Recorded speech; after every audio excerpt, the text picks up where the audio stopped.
Up. I'm detecting our sonar test in enemy hands. Friendly going for Zone B.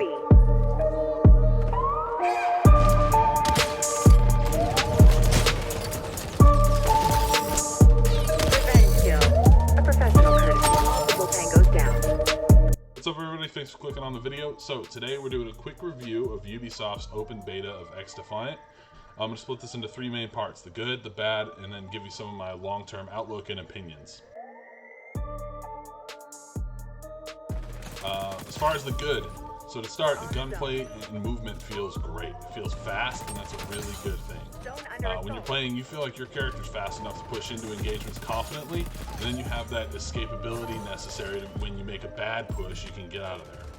Sliding into a fight or bunny hopping while shooting felt like it could reward higher skilled players against someone who's maybe standing still holding a lane, right? For me, skill gap is huge in an FPS game in order for it to be successful. So there should always be ways for a good player to kind of separate themselves against a average or not so good player. The guns themselves, they felt really well balanced overall. I felt like if I was at long range with an AR against an SMG, I'd win that gunfight, and then vice versa was true in close quarters, right? If I was up close to somebody and they had an AR and I'm running the P90, I was typically gunning them down before they could kill me. Sniping, it did feel pretty good in very limited testing. I didn't do it a whole lot. We were mostly playing objective-based mode, so we were playing Occupy primarily, and sniping is just not really kind of a meta for that kind of mode. So I didn't test it super thoroughly, but overall, I felt like the quick scoping sniper felt pretty good. The 50 cal felt like a 50 cal should. My sniping game didn't have any too many major complaints with the sniper. For map design, really enjoyed the maps given in the beta a lot. I thought they did an awesome job with these maps. They have such a good range of engagement distances. They offered easy to flow through lanes and flanking routes. I think after one or two games, you'd really feel like you already figured out how the map flows and where your flanking routes are going to be and how you're going to get around. So I think the maps were perfect. Most of the objective locations felt pretty good. Attacking or defending, so in terms of like if you're in an occupied zone and you get there first, I felt like it wasn't so defensible that you couldn't be pushed, whereas it wasn't so open though that you couldn't defend, if that makes sense, right? It felt pretty balanced to where the attacking and defending team could get in there, make pushes, get the other team off the objective if they needed to. So I thought they did a good job with that. Art design was great. I think the vibrant colors, maps are interesting to look at. There's plenty going on with them. Although you don't have a lot of time to look around the maps because of how fast the gameplay is, but more or less, I think the map design really well done. Big plus there.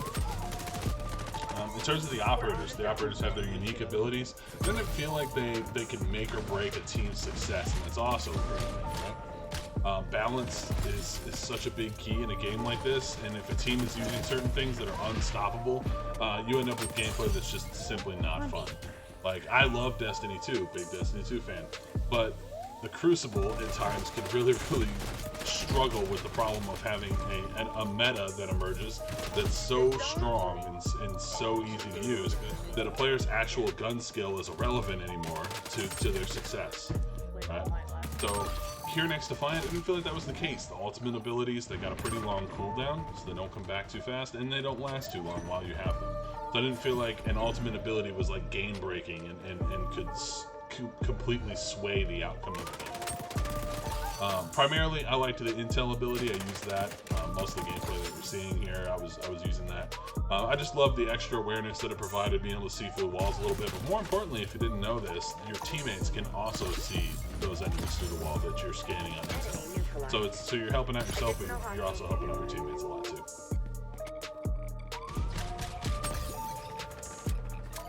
Keeping in mind that it's a beta, right? The things that I think I found that were wrong with the game should be small, simple fixes. I'm sure they'll get it figured out before launch.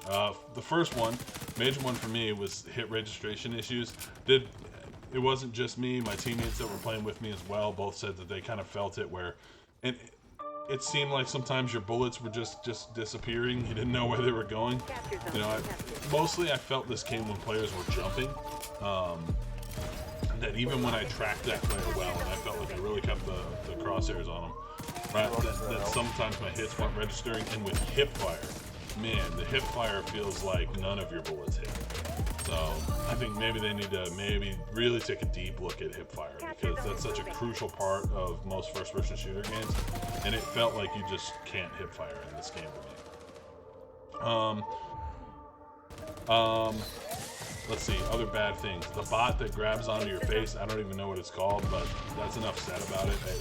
I don't like it. To me, that's when you render a player unable to move or shoot, that to me borders on where it's really broken and really kind of annoying, right? Like, as the player that gets stuck by it, it's just kind of annoying.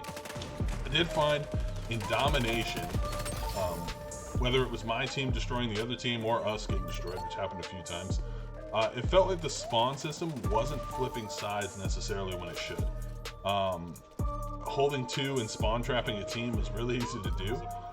In fact, there was a couple times where I was able to push so close to the other team, I was literally seeing them spawn, and it still hadn't forced a spawn flip yet. So they maybe need to do a little adjustment there on the spawns.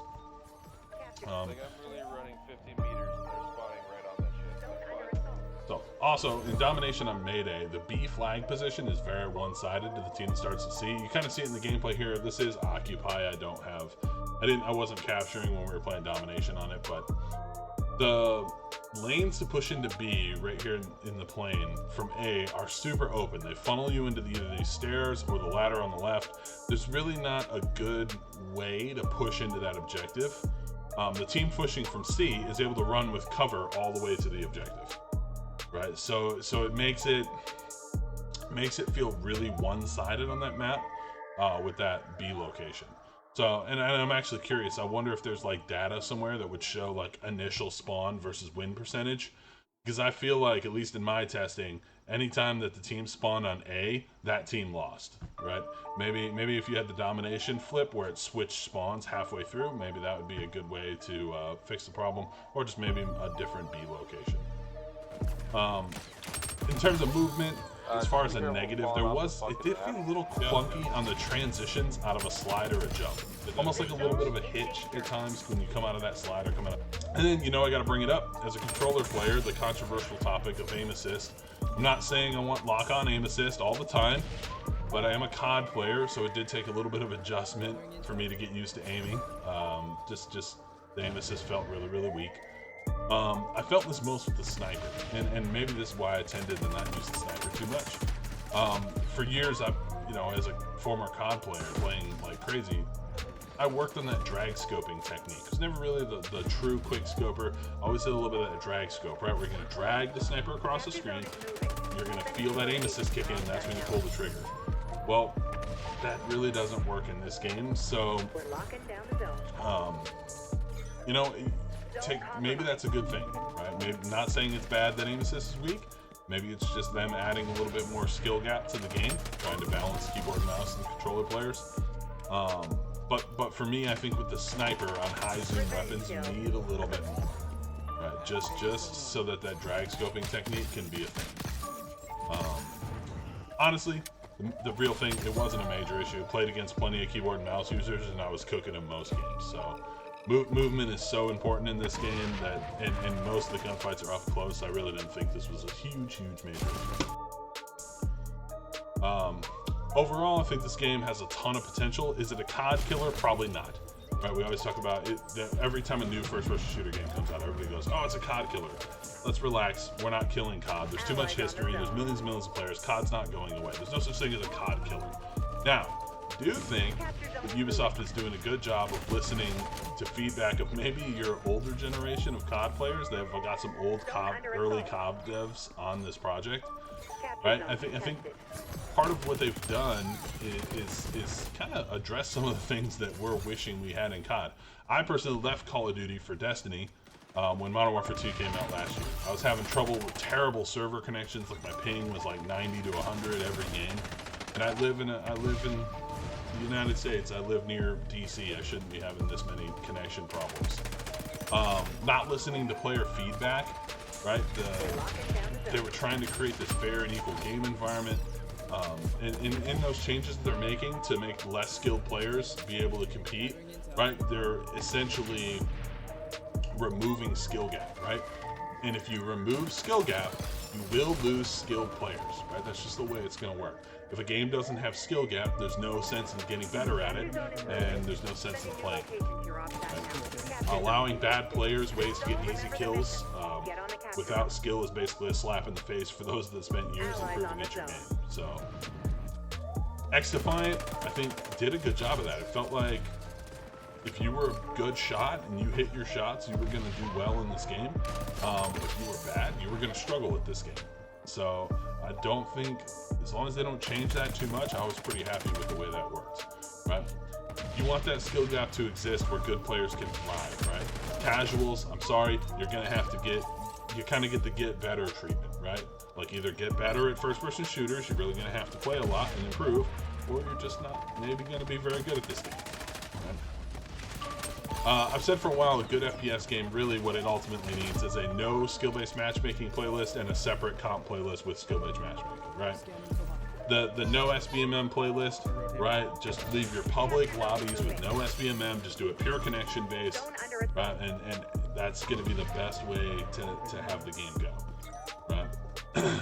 Like, for me, I said this, I'm mature enough to accept being beaten by a better player. If I get in a lobby with Optics or with Scumpy's gonna destroy me, and I'm okay with that, right? I can accept that, oh man, I got matched up with this player who's better than me, and he beat me because he's better than me, and I can just be mature enough to accept that that's a thing.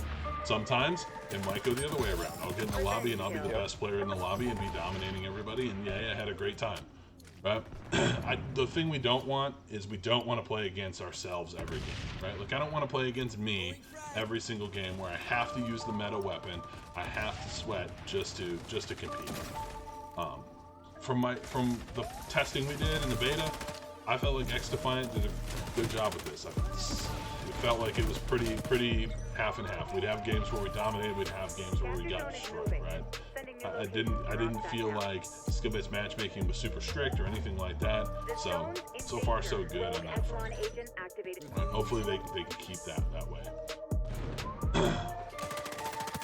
I think one of the biggest challenges XDefiant's going to have to do is keep that constant flow of content to avoid it becoming stale.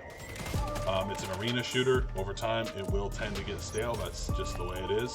So players need to have something to work for. So the game's going to need to have things that we're working for.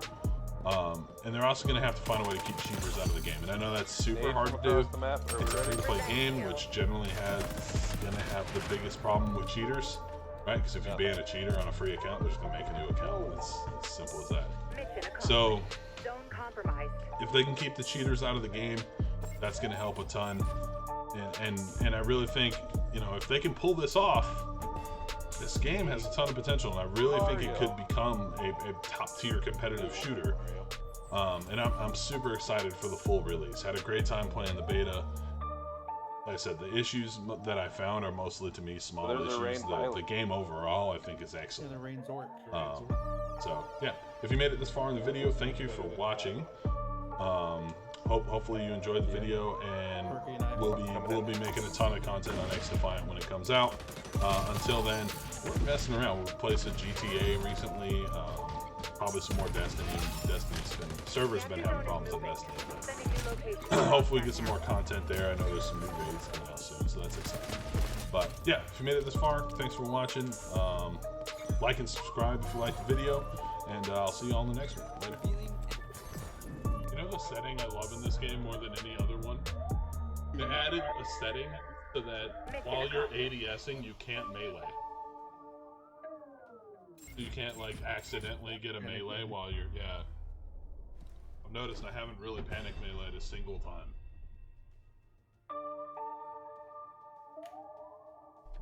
I agree. I don't know why that wouldn't be an option in every game. I think you're hating.